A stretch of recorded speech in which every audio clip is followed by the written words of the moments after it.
আপনি সেকুলারিজমের কাছে যাবেন, সেকুলারিজম বলবে আপনি ক্যাশ মেশিন। আর ইসলামের কাছে আসবেন, ইসলাম বলবে আপনার আত্মমর্যাদা, আত্মসম্মান রক্ষা করা সবার আগে, আপনার পবিত্রতা রক্ষা করা সবার আগে। এই জন্যই রাসূল সাল্লাল্লাহু আলাইহি ওয়াসাল্লাম সব সময় ঋণ বিমুখতাকে উৎসাহিত করেছেন। গত বক্তব্যে, এর আগের দিনের প্রোগ্রামে বাগেরহাটে ঋণ বিমুখতার প্রতি আল্লাহর নবীর যে উৎসাহীকরণ বা ঋণ না নেওয়ার প্রতি আল্লাহর নবীর যে উৎসাহীকরণ, তার ব্যাপারে অসংখ্য দলিল তুলে ধরেছিলাম রাসূল সাল্লাল্লাহু আলাইহি ওয়াসাল্লামের পক্ষ থেকে। শুধু সংক্ষিপ্ত আপনাদের সামনে এতটুকু বলি যে ইসলাম আপনি বিলাসিতার জন্য সুদের ভিত্তিতে লোন নেবেন, এটা বহু পরে। টিনের বাড়িকে পাকা বাড়ি বানাবেন, লোনের ভিত্তিতে মোটরসাইকেল, এসি, ফ্রিজ কিনবেন সুদের লোনের ভিত্তিতে, এটা বহু পরে।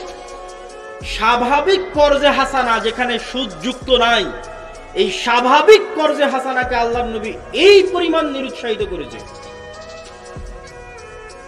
যে তিনি সবসময় আল্লাহর কাছে পরিত্রাণ চাইতেন, হে আল্লাহ, লোনের বোঝা, ঋণের বোঝা থেকে পরিত্রাণ চাই। শহীদ তিনবার যুদ্ধ করে শহীদ হওয়ার পরও জান্নাতে যাবে না যদি তার ঘাড়ে ঋণের বোঝা থাকে। তাহলে কেন এতটা কঠোরতা?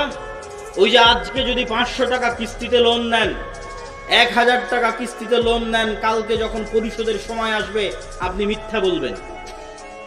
কথা বলেন না যে মিথ্যা বলবেন না? অবশ্যই মিথ্যা বলবেন। আপনার স্ত্রীকে মিথ্যা বলা শিখাবেন, আপনার সন্তানকে মিথ্যা বলা শিখাবেন, তাহলে লোন দিয়ে মিথ্যার রাস্তা শুরু হলো। আপনার মধ্যে অপবিত্রতা প্রবেশ করলো, আপনার আত্মমর্যাদা নষ্ট হলো, আত্মসম্মান নষ্ট হলো। এখন আপনি আর নেতা হতে পারবেন না, এখন আপনি আর দেশ, জাতি, সমাজের নেতৃত্ব দিতে পারবেন না। ওই বৈশিষ্ট্য হারিয়ে ফেলেছেন। এই জন্য আপনার সেলফ রেসপেক্ট, আত্মমর্যাদা যেন উঁচু থাকে, আপনার মাথা যেন উঁচু থাকে। এই জন্য ইসলামের সবচেয়ে বেশি প্রায়োরিটি দেওয়া হয় আপনার এবং আমার পবিত্রতাকে, আপনার এবং আমার আত্মমর্যাদাকে, আত্মসম্মানকে।